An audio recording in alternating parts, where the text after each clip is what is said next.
Good evening, everybody. System Chalk here with the 169th episode of our first YouTube run through the House of Light expansion to Book of Hours, playing as the Archaeologist. Been a while since we've done the background, so I am the Librarian of Hush House, and this journal will record what arose from my crime and my curse. The Archaeologist's dearest wish when they came to the house was to record a history where their crime could be forgiven or redefined. But you can complete the game by recording any history. You might wish to begin your studies with a Skolakosophy wisdom. The Archaeologist. I opened a tomb and found too late that it was a prison. The plague that I released is now my shadow, or perhaps I am its reflection. It is too late to set matters right, but it is never too late to protect the future from the past. In Hush House I can do no harm. Perhaps I can even make amends. Now, if memory serves, I held off completing the various readings just so I could have something to read off the top of this entry here. I am definitely at the point where I'm trying to capture whatever episodes I can in between work times. So let's unpause and see what the day gives me. I do want to make sure that we don't have any remaining lessons by the end of the day, and I believe my choice to get another door and wall set of lessons causes a little bit of a challenge there. But the other side of the equation is that we'll be leveling up something like I'm sorry, what was it? Spices and Savors. So it won't be that much work to level it up. All right, he does a lot with silence, this man. Better now. There's not much work on offer in Brandkrug, but I can find 6 pence worth of odd jobs. Deaths and their evasions. Father Stanislav John Schaller writes of the means and limitation of passage between the orders of the Mansus. No long names hours. Unusually, Father John has written this book in Fusine, for he says a special secrecy. He speaks very cautiously of the exceptions that can sometimes be made to the edicts of Chancel and Calyptra. He hints at the means by which he successfully returned a lantern long to flesh. Schaller mentions most cautiously of all that he has been permitted to see a book that speaks more deeply on the matter, but that it was surrendered into the shadow of a covenant stone of the Watchman's Tree. It can be retrieved if the 99th wink is reserved under the edict's liminal. So of course we already had one of those, but I usually don't count on getting that. The Kukurbit Prisoner Records, accounts by Governor Collar's private secretary of interventions and experiments in the last years of the Kukurbit prison, focusing particularly on the hill children, wildwood things that have found a shape in the physical world. Something called a Singlefoot, a horned mountain dweller, is brought back from some kind of embassy to the Grove of Green Immortals. Collars expresses his irritation that Gervinus van Loren refuses to assist in its containment. The Singlefoot somehow conjures an earthquake that cracks the tower and enables its escape. Collars determines that it should not have been permitted to dream while kept beneath the earth. It had sufficient access to sufficient scale aspect to use its arts of hill and hollow to develop an old moment into an earthquake name. He mandates above-ground confinement for all hill children prisoners in the future.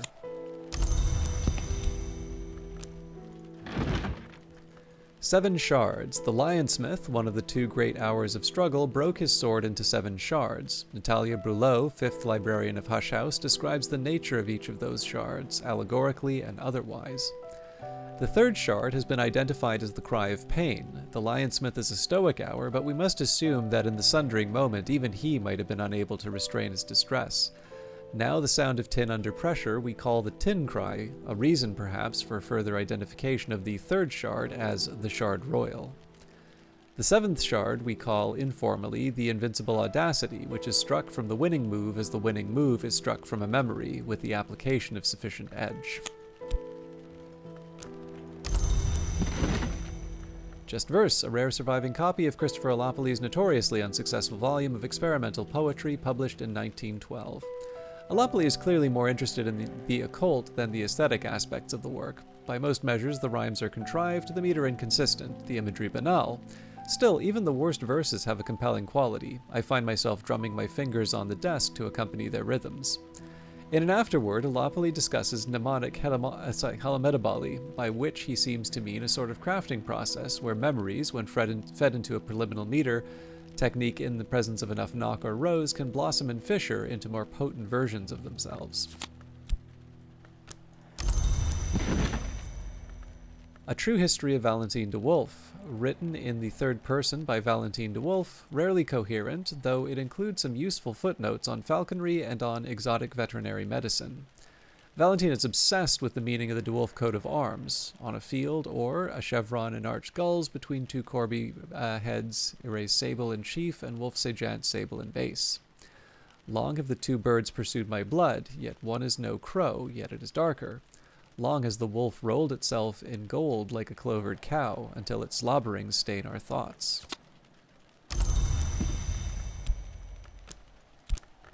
A savage hymn, harsh on the tongue. A secret threshold, an opening that'll last a little while. And towards a fundamental aesthetic, or the House of Glass, Julian Cosley considered this his masterwork.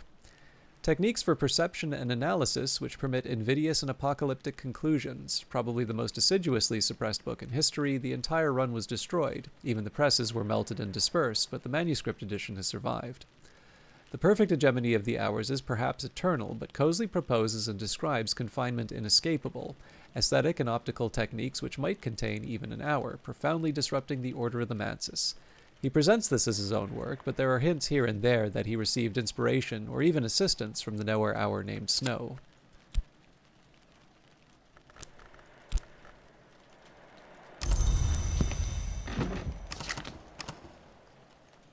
So I believe we are already opening up... Oh no, we've opened up the sea caves. The Curia's last secret, right under Governor Collar's nose. Levinson, Blackwood, and Van Loren all continued their careful investigations of the Brandkrug sea caves. Many of these species here are unknown to Cornwall. Some have not been seen anywhere under this sun. So this gives us the sea caves. Splash cautiously through the shallower tunnels, and for that we need either moon or scale.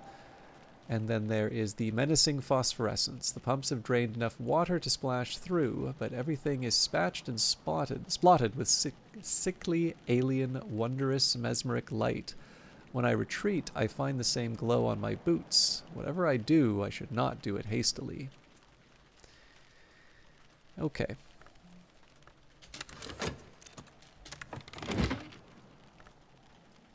Now I have an idea of this book's nature and its contents. So this will give me Desires and Dissolutions, On Matthias and the Amethyst Imago, Pursuit. I believe Desires and Dissolutions were still waiting to move up. Actually, I can verify that.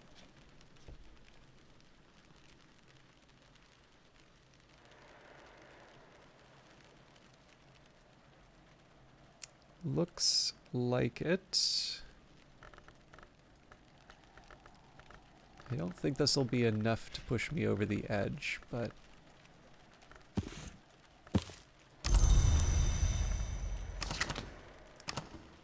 where I can, I want to keep on top of what will be useful in the future. Alright, so before I go too much further, I just want to confirm... Yes, okay. So maybe it's not a bad idea for me to just reflect on how do I plan on this working. So we're going to take Horns and Ivories. I'm going to need another 8 memories. So Horns and Ivories is Knock and Scale. So if I do that, so we would remove the Rain, we would remove the Gossip. So we've got Inescapable Confinement, Stolen Secret, Salt, so that's 3, Hindsight's 4, Pattern is 5, Fear is 6, Savage Hymn is 7, Secret Threshold is 8. Okay, so we're good there. Now, we can't go further than 9, so we're going to have at least one more memory. And of course, as we said, because it's door and wall, that's going to give us Knock, or that's going to give us Forge. If I take a look at Knock, it's actually door and wall itself. That's the next one that I'll use. And then if it's Forge, it's Spices and Savors and Menescape Reflections. So it seems to me the obvious first answer here would be to go for Spices and Savors. We can actually already leverage the rain for that.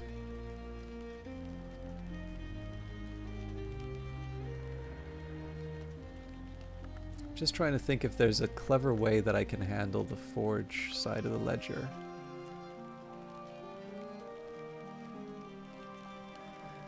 So for instance, I guess I could do a foresight and an impulse.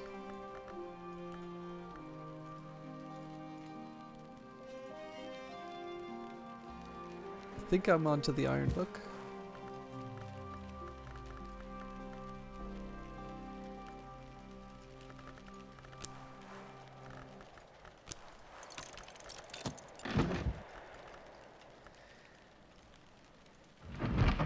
And then from here, take the whist and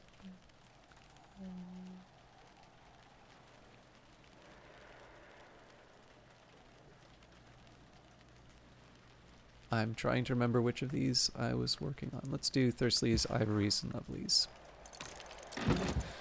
All right, so again, a lot of this depends on how many of the memories I get out of the lessons I get out of the book, but I'm not going to worry too much about that right now. We're halfway through the day, so I want to start taking my remaining elements of the soul seriously, but I don't need to put everything into the work here. The one thing that might be interesting would be to see if I can get the Wormwood Dream back. Actually, you know what? I can. So let's get rid of the witch worms. Should have done that a little earlier, but it's not so bad that I... Okay.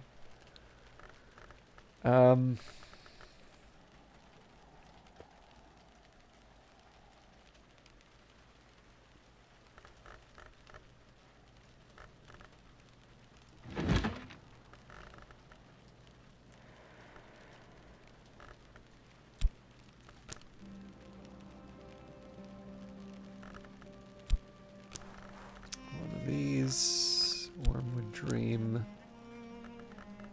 I may need to chuck the whist as well. Actually, I think I will do that. I can do it without, but it works just as well. Quell the witchworm contamination. The softest penumbra... Actually, let me just double check. Yeah, 7 winter. The softest penumbra of the Madrigad's light, invoked carefully through the white flower of the watchman's tree, drives witchworms to twitching death. Should probably say what witchworms are. Tiny larvae with half-human faces. Fortunately, they rarely develop into their imago stage, but even as larvae, their whispering can torment senses and distort thoughts. So from there, I will take the Edicts Martial. Guess we can throw any old element of the soul in here.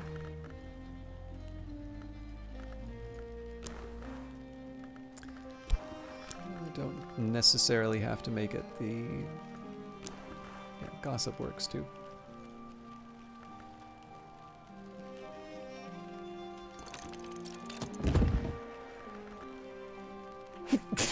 Excuse me. Oh, regret gives me some extra forge too. He does a lot with silence, this man. Probably should have actually sat down and properly thought through what the what my options were with spices and savors, but again, I have a feeling that we'll have a small surplus at the end of the season, which, by the way, is usually an argument that I should be using the Fete and the Tryst, but at this point, I think I'd like to know exactly what I'm working with. So from this point, we know we're not going to be reading any more books. I may take an outside shot at removing the Chionic Theoplasma. Actually, I say Chionic Theoplasma. I wonder if it's maybe better pronounced Chionic Theoplasma. I'm assuming it's specifically a reference to Chionid Abydos, but...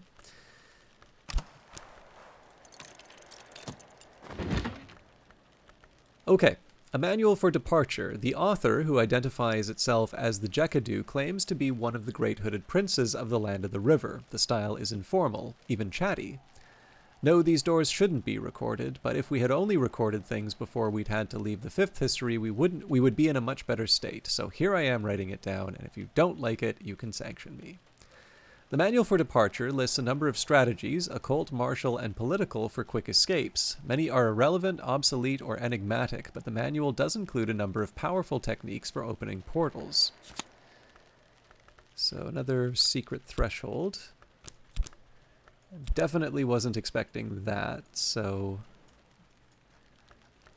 I'm not going to beat myself up too much over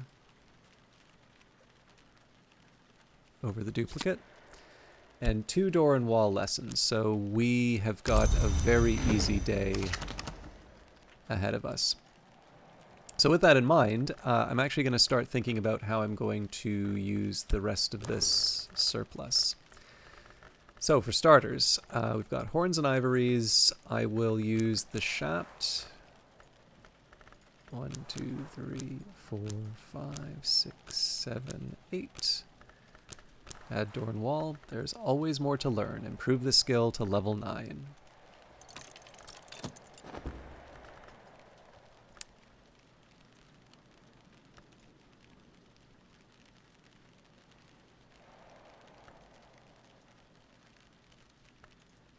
I'm going to read the second edition, and this time we'll use the Frost.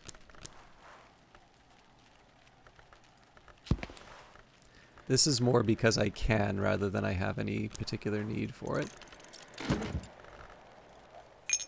As I used to say in my youth, the day is done and so am I, but I've earned my pay. Tuppence will buy me a hearty meal and a quiet place where I can rest and gather my thoughts. It is winter and the storms have tightened the seas. I am sitting before the fire in the sweet bones with a beef and potato pasty in one hand and a hot ale posset in the other.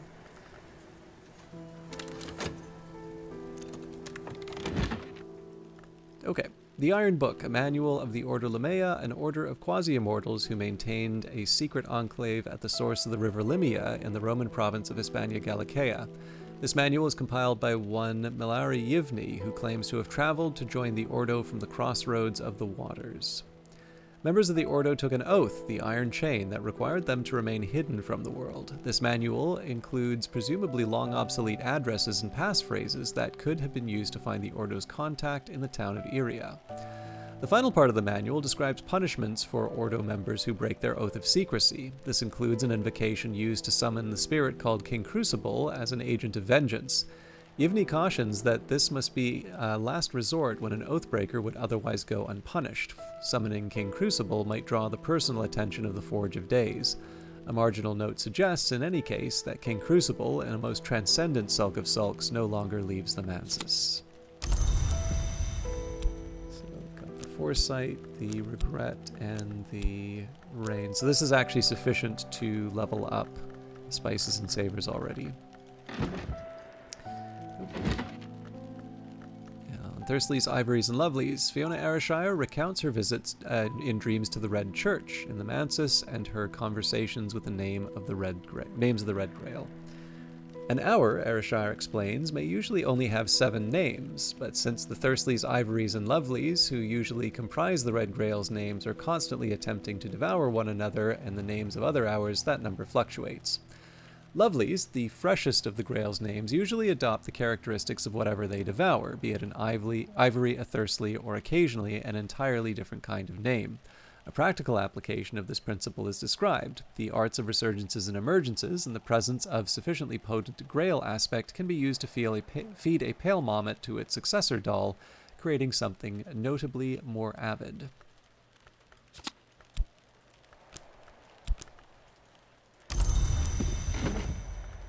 Maybe what I'll do here is I'll keep the Foresight.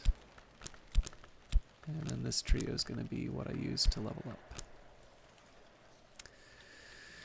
Okay, so I want to start using my Elements of the Soul to do other things. So number 1, we'll go to the moor.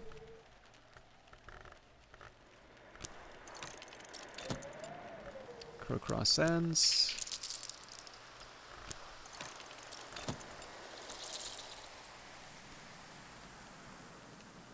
Take a quick peek at the gull colony, I think. I'm overdoing it with Sky Stories, but again, I don't have huge expectations in terms of using a lot of this. So some of this is exploratory. As for the rest, gardening isn't a terrible idea, but I don't actually have that much that I can get.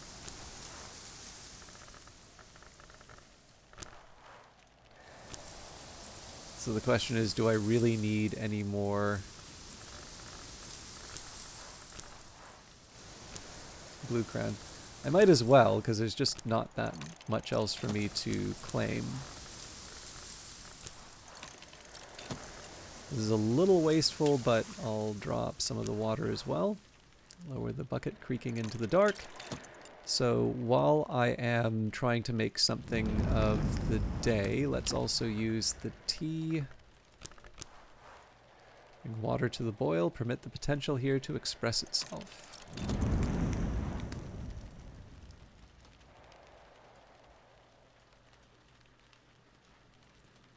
I'll settle for the 1 now.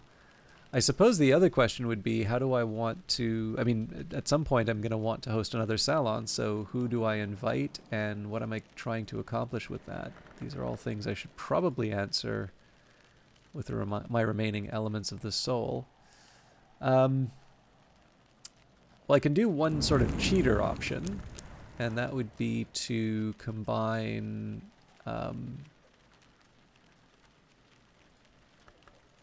sugar. I have almonds, but I should buy some more.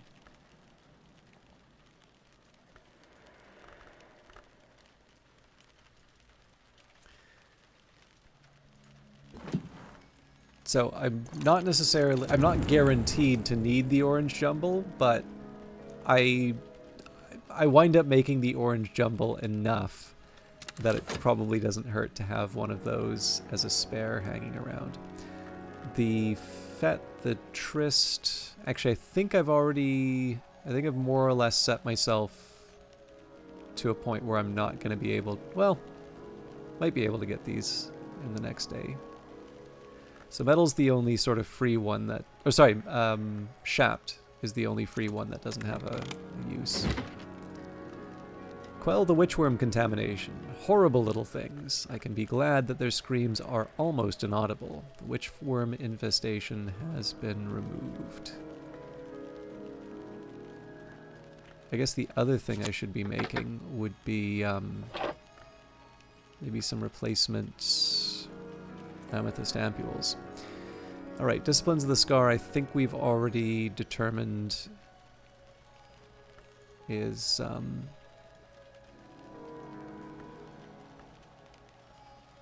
sort of free lesson.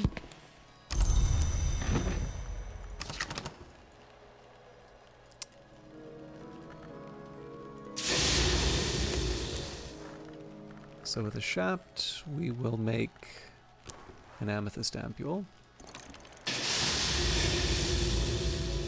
With the metal, I guess it wouldn't hurt to do an orpiment exultant.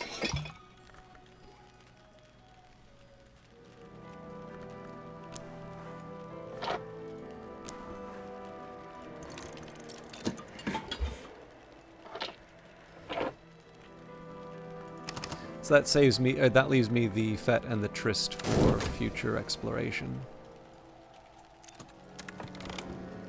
The skill is now level 9. Its power aspects have also increased. Actually, I made a mistake. Because I don't have a Forge and Nectar to work with now. But, that's fine because the Shapt will give me one.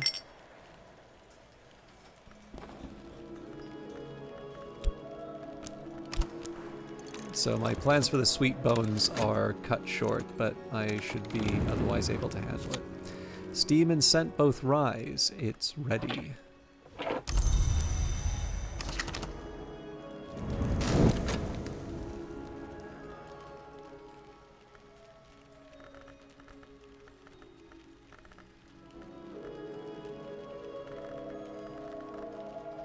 Yeah, so the error was not setting aside an element of the soul for the spices and savors leveling. We've got the memories that we need, but we'll get that in 5 seconds. So in the end, we've basically lost 6 pence.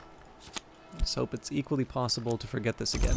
There's also maybe one world in which I could have planned ahead of time, gotten an old moment from, say, Disciplines of the Scar and turned that into an earthquake name.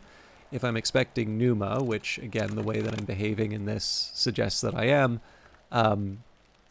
that would be another element of the soul for me to apply to Numa. But again, I'm not too worried about that. These are all more just nice to haves rather than essential requirements. Okay, so I'll move spices and savors a little bit higher in the queue.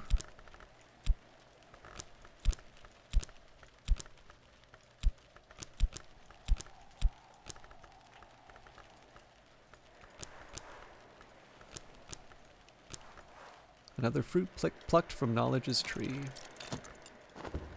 That was also the 1-minute warning that we got here, so I'm going to take a minute to just see where we're at.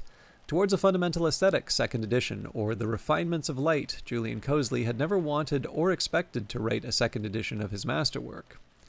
Julian Cosley long regarded Solomon Husher as a charlatan, but his friend Nina Lagasse painted 3 paintings before her death in 1895, and these paintings apparently convinced Cosley to change his mind.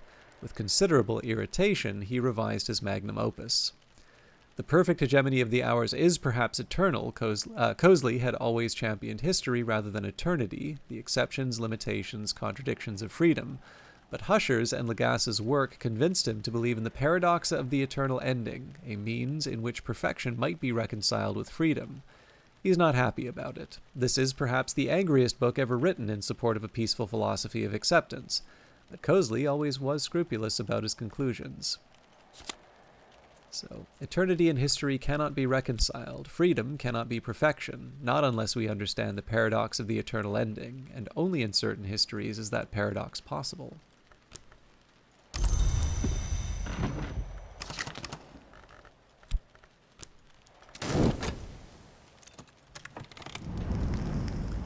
Dish with forge, grail, heart, and lantern. Alright. Now, I guess there's the other question of where I put these. We'll keep it with the booze for now. And we did get that 1-minute timer.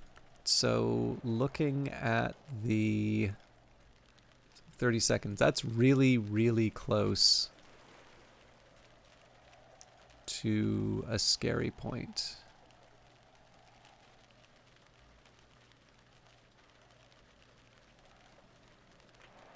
I think I'm a little more comfortable leaving these alone. I guess in theory I could use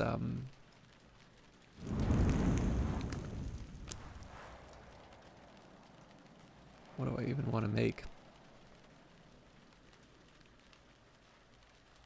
You know what? I'm gonna get a couple marrows using the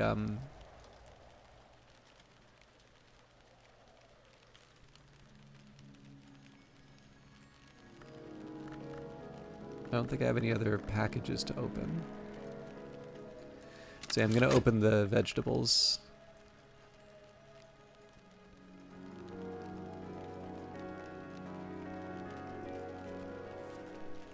Again, it's just that that's something that I know I'll have done before the next day. It has its uses, but none of them are simple and few are safe. One other thing I could do is try and make another amethyst ampule now that I think of it. So I wonder... I could probably do this at Natan's desk.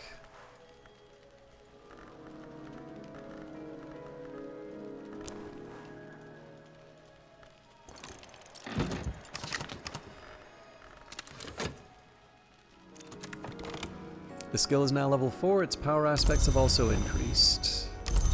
Just kind of farming any memories that I can from Denzel at this point. Alright, gather in winter. Unexpected finds in the folds of earth and sky. Granite slab, long cold volcano blood. sea-strewn, salt-snared stuff. Sand. An hourglass, of course, is sand contained in sand. I've got blue crown. Drop water. A little water splashes on the stones of the well to nourish the mosses there. A gull's egg. Scraps from the isle's edge. And phosphorescent scrapings. Gleanings from the darkness, rendered inert, but still luminous. So I've declined to follow through on Crowcross Sands. But yeah, so I'll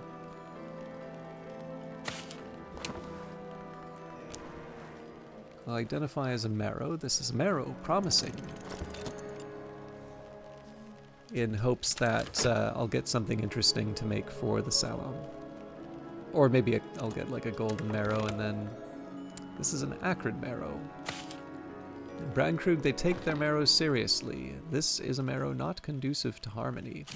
I'll actually put it beside the golden marrow here, and what I'll probably do is maybe for this one, I'll make it, and then I'll invite someone who has the edge aspect.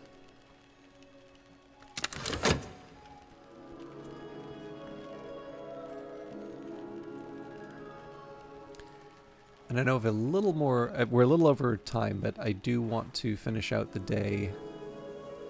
We'll get the memory from Denzel. And then in the next episode, we will see whether or not this turns into Numa.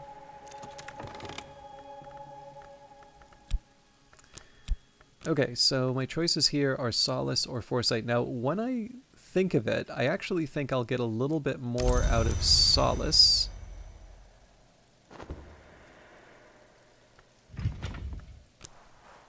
Now that night has fallen, I can rest and perhaps dream on the day's doings. And that's just because when I take a look at my list of things that I can level up, I've sort of eliminated the knock list, but I haven't eliminated the sky list yet.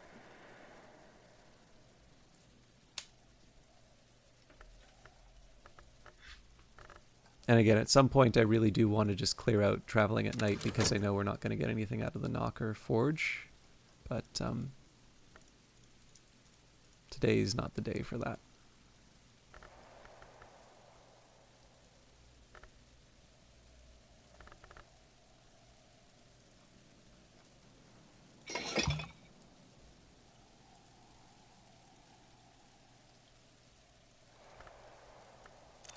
Alright, I feel better about that. The Incastum Terminale of the Fourth History. It's iridescent orange of It's the iridescent orange of Forge. One ingredient, it's been, as it were, long rumored, is the blood of Candescence. Certain Masonic and related traditions venerate what they call OE.